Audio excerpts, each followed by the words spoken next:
Hi, I'm Stuart Macadam, the founder of Cinemaddicts, and over the next few weeks we're going to do a couple of video movie reviews which we hope you'll find informative, insightful and engaging. And I'm David Bell from Kiwi Connection, and Stuarts a great guide to what's going on in the world of movies, and the reviews and things that he does in Cinemaddicts are really worth looking at. I'd just like to ask about this latest movie called War Dogs. Tell us all about it, Stuart. Yes, certainly, David. So I went to the media screening of War Dogs last week, and it's the latest American summer blockbuster. It's got Miles Teller, Jonah Hill and Bradley Cooper in it, and it's essentially about two young men who become arms dealers for the United States government with all sorts of weapons and other supplies which they need for the wars in Iraq and Afghanistan. It sounds like a very absurd, weird storyline, but it's actually based on a true story, which Time magazine did a write-up on, which you can go and find on their website. It's a very interesting inspiration behind it. I mean, that's really quite interesting in the world of movies. You know, you get a title like that and you're automatically thinking, oh, this will just be another sort of, almost blockbuster kind of genre thing. To hear that it's based on a true story is absolutely fascinating. Where do they end up? Do they end up in jail for selling arms, or what happens? You'll have to go and watch the movie for yourself to find out what happens to them, but it's an intriguing story because you often don't know with these based on the true stories coming up at the start or inspired by a true story as to how much creative license which the filmmakers, like director, producer and screenwriter, take in it. So with one of their earlier $1 million contracts, it takes them through the triangle of death. So their shipment, which couldn't go directly into Iraq, had to go via Jordan.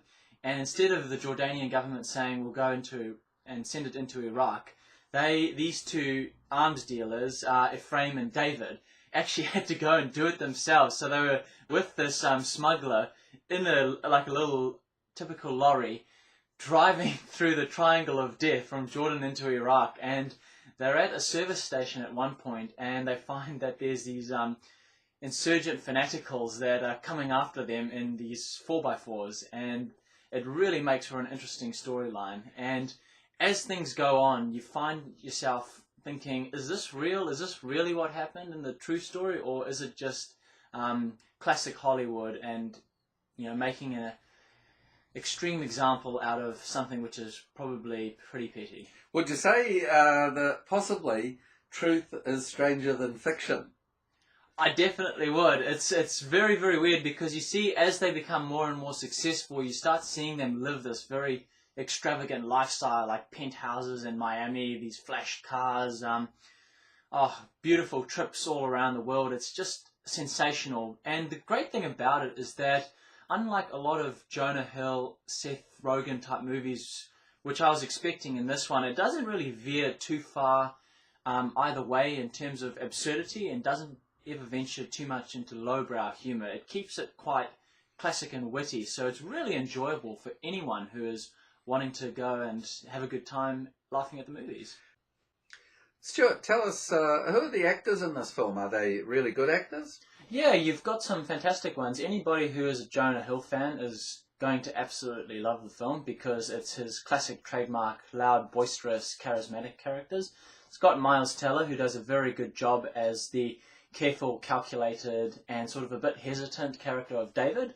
And then you've got Bradley Cooper, of course, who is an international arms dealer who comes in as this absolutely calm, calculated, but very suave, cunning character, and he is absolutely exceptional. I think every generation has the actor or an actor or actors that are absolutely trademark and just instant winners with whatever role they play. In the 80s and 70s, it was Robert Redford. In the 90s and 2000s, it was Johnny Depp and Brad Pitt. And right now, it's Bradley Cooper. He's an absolute winner.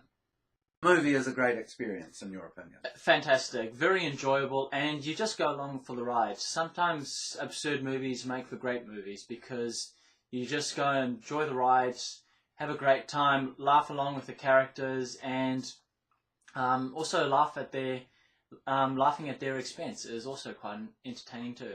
Great. Thanks for that review, Stuart. I hope to go along and see this movie sometime soon. No problem.